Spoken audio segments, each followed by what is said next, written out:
Well, hello, ladies and gentlemen. Thank you for joining me, Wayburn Sassy. And look who we're here with.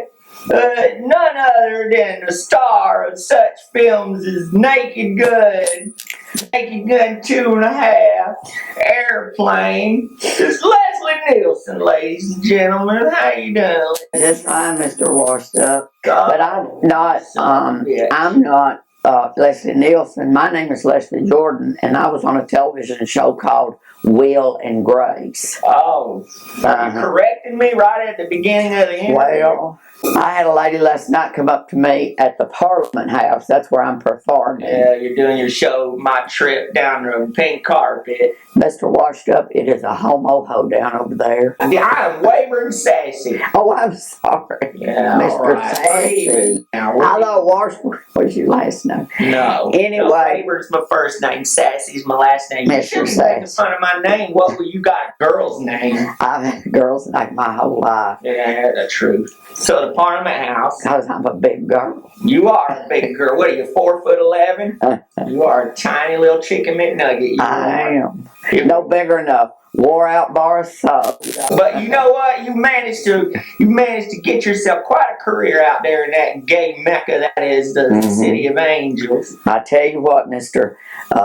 Sassburn, Well, I learned. Sassy, I'm going to take you out. I will pick you up, put you in my pocket, and I'll take you with me. Okay, I'll get it right in a minute. All right. But listen, when I first got to Hollywood, this was what I learned. This was in 1982. In 1980, stepped off a bus. Someone jokingly told me, "You want to make it in Hollywood, you need to get a gay agent and a Jewish manager." Yeah. Did you take that advice? I took that advice. And look at you now. I got a Jewish gay agent. Oh my.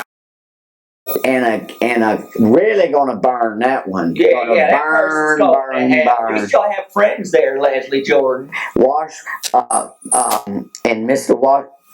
What, are Sassy. you drunk? No. Hollywood types are always drunk. Are you on methamphetamine? No, I give that up 10 years ago. Wayburn Sassy. Okay, Wayland. Soon I'll be a household name. Wayland Flowers. All right. Okay. He was gay too. He was. All right. What's the next question? So here, it's not really a question, Leslie Jordan. It's sort of a game so our viewers can get to know who you are better. Okay. And what I'm going to do is I'm going to give you this bell. Do you know how to ring a bell? Mm-hmm. Well, that's very good. That's good. Now, I have become, Leslie Jordan, somewhat of a gay icon, much against my will. I don't like your people. I call them whimsicals, actually. Yeah, but I like to learn about the people who That's better than turd farmers. Oh, Leslie Jordan, that was unnecessary. Jesus Christ on a cracker. This is what I'm going to do. I'm going to list off a descriptive adjective for a homosexual. Now, if it applies to you, you ring the bell. Okay. Are you ready? All right. 30 seconds on the clock, please. Okay. Top. Bottom. I thought so. Versatile. Bear. Otter. Cub. I don't know what the hell that is, but good for you. Twink. Size queen. I knew it, didn't I tell you? Rice queen. Bean queen. You know what a bean queen is? You do. They like the Latin booty. Dairy queen. I don't know what. It involves an udder in some way. You never been in a hotel room with a cow? All right. Leather daddy. A grizzly. A chicken hawk. I can't believe you admitted that. You're a celebrity. There's going to be scandal next week. Oh, this one's easy. Pocket gay. Don't tell me you don't know what that is. That's you. A gym bunny. No. Butch. Whole country knows that ain't true. Here's an easy one. Nelly. Ring it a few more times. A chubby chaser. No. Whimsical. That's what you are. That's it. Let's hear for Leslie Jordan. Thank you very much. We learned a little bit more about you. Do I win a prize? The honor of being interviewed by an entertainment legend. Leslie Jordan, let's talk about your book. It's my trip down the pink carpet. You wrote this? I did. I lived it. Because you lived it. I did read it from cover to cover, and Leslie Jordan, it's entertaining and yet disgusting. Many celebrities write these books, but there's another name attached. You actually sat down and wrote this yourself. I wrote every word of it. I lived it. You lived it. Well, I want to ask you. I want to hold it the whole Yeah, time. you hold it. Yeah. We're in reprint, though. You're a reprint. Congratulations. Americans love smut from gay people. We do. Good for you. Well, And there's plenty of it. I had to call my sisters and give them a list of what they could read and what could not read. Oh. And then I gave a list to my mother of what she could read. And all that was the first few the pages. first few pages. That was it, huh? Yeah, well, you got to stand by what you put in print, Leslie Jordan. Now, this is the reason that you're in town, right? You're tonight at the Parliament House. You're performing your show. I'm headed to the Broadway with it. Off Broadway in March it opens. Oh, so you're off Broadway. 3 weeks in Los Angeles in December. Oh. If I'm not on Dancing with the Stars, which is what I want to do. Did they call you? Or boy, wouldn't that be great? They could just throw your ass up in the air. You could hang from the chandelier. I bet you would win. I think I would win. They'd have to come out on logo with dancing with the gay stuff. But I told them the only way I'd be on there was if I got to dance with a boy. But then they said I'd get voted off, so they're going to sure give me would. a little girl. All of my friends who voted for McCain, they would vote you off immediately. But I want to be on Dancing with the Stars because when I was a little boy, we were given a choice of dodgeball Right. in my gym class or ballroom dancing. I wonder which one you chose. Well, it was either Smear the Queer, where they'd hit me with that ball that was the color of dried blood, or I got to be in the ballroom dancing. And so the teacher let us improvise, and my poor old sweaty face partner had all blue. And then the teacher tapped me on the shoulder. She said, "Mr. Jordan, yes, I'd like to remind you, sir, the young lady is the picture. You are but the frame." And you said, "Fuck that shit." That's right. That is right. I want to be the picture. That is right. That story was in your book. I read that, and I have to say, even though I think the woman should lead, I laughed my ass off right on the toilet. I read your book on the toilet. I hope you're not offended by that. It's good bathroom reading. It's good bathroom reading. It wasn't that copy. It was the one I dropped in it by accident. Sorry about that. Listen, Jordan, let me ask you a question. I feel comfortable with you sitting here in a hotel room on a bed. At first, when my manager said I was going to be in a hotel room alone with you, I can't do that. It's against everything I stand for. But Leslie Jordan, let's scratch a little deeper into who you are. Just a little deeper. What I mean to say is, you seem very confident. Even though you are afflicted with this horrible disease that you have of being a whimsical, you seem very confident. Now, if I were to scratch deeper, what is something about yourself that you do not like, Leslie? Let Uncle Wayburn fix something for you. I have poor self-body image. Poor self-body? Oh, you don't like your body? I don't like the way I look. Because when I was young, I had a 27-inch waist, and I was very masculine. I galloped racehorses. That's hilarious, Leslie. You are. And I got old and nelly and grace. And yeah, there's something there in there. Fat. Yeah. Well, they have to keep me on linoleum so the water don't break. For Pete's sake, you do. So there is an insecure side to it. Oh, yeah. Yeah. I will not get naked, even when I have sex. I do it in my pajamas. You have SE? I pay for it. I pay for sex. Oh, yeah. You've been doing that a long time. Well, I'm sure there's a tiny little pocket gay somewhere here in Orlando that would just love to come to your room. So you leave. My problem is I don't like gay men. Me and you, bro. High five, Leslie Jordan. High five. I don't like it for sex, though. Why not? I don't know. But I've got a little straight boy who's been living with me forever. You're kidding. You keep a little houseboy. You buy him new shoes and movie tickets. And he called me yesterday and he's been hinting for a laptop. You know, this is the way he and does by laptop he means a real laptop. not you, No, because you could be his laptop, couldn't you, Leslie Jordan? Yeah, you could. Anyway, I'm gonna buy him a laptop. He's a good boy. Is he a good boy? He's a good boy. He's real willing. Oh, is he? He's with. Now let me guess. Get a couple of drinks in him. Oh, is that what? Oh, you Hollywood types make me sick. That's why I left Hollywood a long time ago, because there's you people crawling everywhere, and then nobody wanted to hire me for anything. But that's a different story. Leslie Jordan, let's talk about when you came to Hollywood. Yeah, I read in your book that you took a bus, which is sad. That's a sad story. Well, it is sad. I couldn't even afford a Greyhound. It was a Trailway. Oh, it was a train, which doesn't even exist, which gives you an idea of how very long ago Leslie Jordan came to Hollywood. I'm not ashamed. It was 1982. Yeah, how old were you? I was 27 years old, and I had $1,200 sewn into my underpants. Now, why did you sew them in your underpants? Because I was scared I'd get robbed on that Trailways bus. Oh, well, So yeah, I had that money sewn in my underpants. I had a suitcase, and Mr. Sassy, I had drink.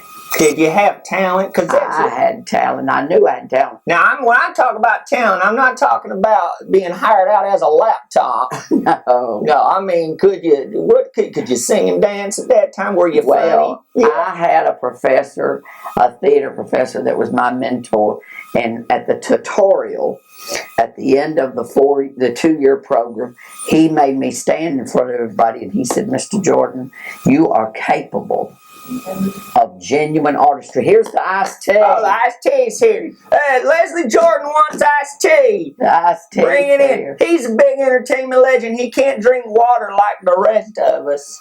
Hey, there she is. Can you slip him a $5 bill, and I'll pay you back, because I'm paying for the tea. What? Why are you paying for the tea? Well, I know. God damn it, you should get it for free. You're Leslie Jordan. Well, what the hell? My professor said to me, Mr. Jordan, you're capable of genuine artistry, but you are so lazy. Really? You were lazy? Well, you can have the talent. He said, you have been blessed with this amazing instrument, right? And you can make us laugh, and my fear is you're going to end up out in Hollywood on a situation comedy, and the world will not know what a wonderful artist you are. Well, I sent him. He said to me, what do you want? Right. What do you want, Mr. Jordan? Right. Did you say you on your knees? No, but I did. Okay. I said, I want to walk into a 7-Eleven in Omaha, Nebraska, and I want everybody to shit and fall back in it. Because they know, because I want to be famous. And look, you have accomplished this, Leslie Jordan, and you seem like you're very happy with that. I am. You have come into your own. You have owned your affliction. You stand up as if it's okay, and you tell the whole world, I'm gay and I'm rich, and that makes it okay. And I'm proud to be a gay man in this era. Don't push it, Leslie Jordan. We are on the cusp of the greatest civil rights movement since the 1960s. And we're here, we're queer, so get used to it. Leslie Jordan. We lost in California, and they said, all of them said, it has been voted by the people. Get over it. It's over. It will never be over until I can walk down the aisle. With your little 20-year-old straight boy. Yep. Jesus Christ, Leslie Jordan. I didn't know you were going to turn this into a stand-up and fight for your rights. Jesus, we got a black man in the office. What more do you people want? Gay people in the chapel. Oh, son of a bitch. Now. To the chapel and we're going to get married. I am never watching Will and Grace again. I'll tell you that. Well, here's another thing you mentioned in your book. Did I mention I read it from cover to cover? Did I mention that I threw up a couple times? On the turlet. Yes, I did. I read it on the turlet. But one thing I'm concerned about you, Leslie Jordan, and it's your issue with having crushes on your co-stars. Now, when I was an entertainment legend, I just went in my trailer.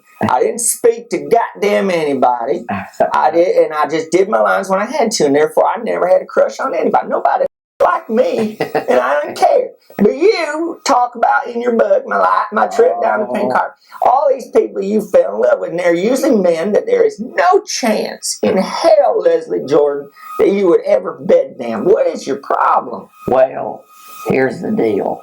We must live with hope in our hearts. Yes, you have a lot of hope. I was Leslie promised by Mr. George Clooney, should he ever decide there's your tea to ditch the bitch and make the switch, I would be the one. Oh, he said that to you. He said that. You know he's an award-winning actor.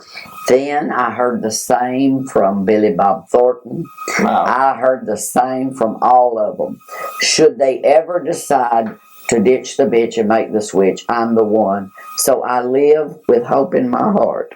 Well, we can all live with hope, Leslie Jordan, but I think you should oh, there's John. Oh, thank you. Thank you, John. You notice, ladies and gentlemen, legendary gay actor Leslie Jordan got to you. What did I get? Nice. Thank you, Douglas. Could I do not drink tea. It's a gay man's drink. I would like water. I would like water with some ice and black. Yes, thank you. God damn it. Never hire a gay man to do your dirty work. Well, that's I'm preaching to the choir. That's all you do. You know what you do in your book a lot, my trip down the pink carpet, is you name drop. Now, you damn Hollywood people, you do that a lot. You drop names just to say, hey, I made it, I'm gay, and I'm going to hell, but I'm famous. And look at all the other famous people I know. So now I'm going to call you on that, Leslie Jordan. I am going to name off people that you either have mentioned in your book or that you have worked with. And I want you to just give me one word. The first word that comes to your mind, Leslie Jordan. Are you ready? All right, here we go. Cloris Leachman. Nasty. Nasty looking, or are you just pissed because she's on Dancing with the Stars and you're not? Nasty talking. Nasty talk. Oh, she's got a potty mouth? All right. Deborah Messing. Fun. That's it. She is fun. You know what I always think when I see her? If they ever make a biopic movie about Lucille Ball. She's got it. Oh, she'd be great. Water, Mr. Thank you very much. Wayburn Sassy, God damn it. I am not coming to your show. You keep that up. Robert Urich. Dreamboat. That's 2 words, really, but I'll let that go. Dreamy. Tammy Wynette. Idol. Yeah. Did you ever meet her? No. Or just brother boy like her? I met her daughter, Georgette. Oh, that doesn't count, Leslie Jordan. Nobody cares Georgette Jones, her daughter. Can she sing? Mm-hmm. No, she can, huh? Oh, she got her mama's voice. All right. She told me some funny stories, too. Would you like to share one of those stories? Well, she said when she was a little girl, they were all in the dressing room. Here was Loretta Lynn, Tammy Wynette, Barbara Mandrell. Name dropping again. I wasn't there. I'm not impressed. Tammy Wynette, Loretta Lynn, Barbara Mandrell, and I think Dolly Parton. And they were all, and Barbara Mandrell came in with some new diamond earrings that her husband had bought her. Well, somehow in the midst of all, she lost one of her earrings. She said, girls, I've lost one of these earrings. Don't you dare tell my husband. He'll kill me. So they're all down on all fours looking for the earring. All those singers on the floor. On all fours looking for the earring. And in walked Barbara Mandrell's husband. He said, what are y'all doing? Well, Loretta Lynn popped up and said, we're looking for that diamond earring Barbara lost that you give her. And Barbara said, Loretta, I asked you to not tell my husband I lost the earring. She said, oh, honey, it hit my brain and my mouth at the same time. Oh, Loretta. Oh, she's still alive. I don't even know. Oh, good for her. Boy George. Mean. Reba McEntire. Sweet. Have we used sweet? No, you have not. Sweet. You're allowed to use the same one twice if you want to. You already used sweet when you said sweet. You want to hear Reba's story? Is it the one about you and your show and you said cocksucker? No, she should have smacked you upside of your little midget head. Listen. What? Reba, one time I said, Reba, I got the worst headache. She said, well, honey, get you a wash rag and put a cold wash rag. I said, wash rag? Reba, out here in California, you can't say wash rag. Because when I say wash rag, they laugh at me. It's a washcloth. Oh, right. Reba said, I've said wash rag my whole life. It is very sweet and stupid. You know, because people listen to her talk and they think, what an idiot. And then they see how successful she is and they realize she is one smart idiot. You're right. She got a good-looking husband, too. Yeah, she does. She sure does. She does. How about Gina Rowlands? Elegant. Elegant. Yeah. Elegant. Oprah Winfrey. I've never met Oprah. You never met Oprah? Never. That is a shame. An entertainment legend like you. I just threw that in there because I want to know if you had met. I haven't met Oprah. Oh, you should. You should be on her. Smart, I guess. She's smart. Oh, you know I loved her. I loved her in that movie, The Colored People. Did you like that? You see, I put that in there. She's for them, as my poor old grandmom used to say, Oprah's for them silver rights. Silver rights? What's that mean? Instead of civil rights. Oh, silver right. Your mother said that? Oh, your grandmother. She'd say silver. Oh, my God. Them silver rights. I don't understand them black people. Them silver rights. Oh, the silver rights. They've gotten more and more silver. You mentioned your grandmother in your book. My trip down the pink car. Did I ever mention I read this from the toilet in between the forks. That's right. It's disgusting stuff. But you mentioned your grandmother and your mother when you were young and you were gay. That they would take care of you and let you go out and play in the secret garden. Tell me about that, Leslie. My mother, Peggy Ann, and my grandmother, Miss Mary Lucille, took one look at little Leslie and they thought, oh, he's going to need some help. They circle the wagons as only Southern women can do. Yes, they do. They want to protect you, didn't they? And they created a secret garden where it was okay, Mr. Sassy, for boys to play with dolls. Even though it's not, Mr. Jordan. It was okay for little boys to read Trixie Belden and Nancy Drew instead of the Hardy Boys. It was okay for little boys to sew doll clothes and make pot holders. I was artistic. You were artistic. It was okay for this little boy to do anything he wanted except don't tell Daddy. Don't tell Dad. Didn't he catch you out in the front yard twirling a baton? He made you, what'd he say? What did he say? He got out, he was with all his army buddies. Oh my God. His army buddies. And I said, Daddy, watch me twirl. And he said, oh, son, won't you twirl that baton in the hideouts? I said, because Mama's scared I'll break something. He said, I'll pay for whatever you buy. Just get out from the front yard. Leslie Jordan, it sounds like that. That's where your confidence comes from. You have parents who supported you even though they knew you were wrong. When I was 3 years old, my mother and Daddy took me to a wedding, and they were worried because I was a wiggle worm that I wouldn't sit still. Right. I was sitting this way in the pew, this way in the pew, looking everywhere. My mother said, shh, shh, shh. Finally, here came the bride. And my mama said, I froze like a pointer dog. And I watched that bride go down the aisle, and I watched that bride leave. And when we got home, my cousin, Karen, and I were in the next room, and Mother heard us. We were playing Bright and Goon. Bride and Goon. I can't say as I know what that is, Leslie. Bride and Groom. Oh, Bride and Groom. It was your gay accent. I'm sorry. Yeah, and so I had an angel food cake pan on my head. Oh my God. And I was the bride, and I was making my cousin Karen be the groom, the goon. Of course. Well, we all went down to the Loveman's department store every Christmas, and you'd sit on Santa Claus' lap in front of everybody. You'd tell what you wanted for Christmas. And so I was with my daddy and all of his army buddies. They took me down there, and Santa Claus asked me what I wanted. I said a bride doll.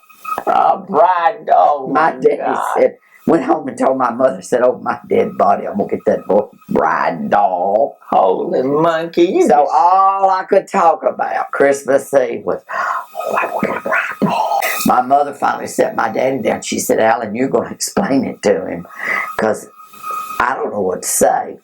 1958, my lieutenant colonel of a daddy scoured Chattanooga, Tennessee, and found his firstborn son, the most beautiful bride doll. And when I came down the steps and saw it under the Christmas tree, I squatted on the floor and peed. Leslie Jordan, that is a beautiful, beautiful story. And the moral is you have a lovely, lovely dad. And here it is. Yeah. My daddy was killed in a plane crash when I was 11 years old. I was haunted with the feeling I had been somewhat of a disappointment to him. Oh, no. And here my mother told me that story on my 53rd birthday, which was about 2 months ago. I wanted to throttle her. I've been in therapy for years. I said, oh, if you had told me that. Yeah. She said, your daddy just wants you to be happy. Oh, well, see, he's looking at you from above, and he is saying, you got your doll, man up! That's why it is important that homosexuals can get married. Oh, no, you know what? Me and the Mormon church sent a lot of money over there. We sent a lot of money over there. And well, you and the Mormon church, talk about hocus pocus. Yeah. My goodness gracious. I know. They wrote their own book. They made it up, didn't they? Made it up. Leslie Jordan, I cannot thank you enough for coming here and sharing your affliction with me. Oh, Jesus. Okay. I have a gift for you, too, but it doesn't involve saliva. This is a t-shirt we had made. It says, I'm a whimsicle on it, because you are. That's my show, the Screw You Review, by the way. Pretty and Is that going to fit you? You can use it as a house dress. Oh, well, I'll belt it. Yeah, you can belt it in the middle. That's for you, for taking time to be with us. And, you know, this time has passed so quickly. Usually when I do these interviews, they drag on and on. It takes forever. But this went by quickly, and it's what I call, when you speak to a gay person, time passes. I call it glitter time. You and I had some quality glitter time. We did, Mr. We did. Mr. Wayburn Sassy, goddammit. Oh, thank you. Thank you, Leslie Thank Jordan. you so much. Ladies and gentlemen. And I'd like to tell you, beautiful wife here. Oh, Goodbye, Winifred. Yeah. She was a lovely woman. Thank you very much. You're a lying son of a bitch. Oh, Leslie Jordan. That's the nicest thing that's ever happened to her. Tell me you got that, John Shirley. Well, ladies and gentlemen, that does conclude my interview with gay Hollywood actor Leslie Jordan. And I hope that proves to all you naysayers that I am not homophobic. Now I'm going to go take a couple hot, steamy showers and get the gay off me.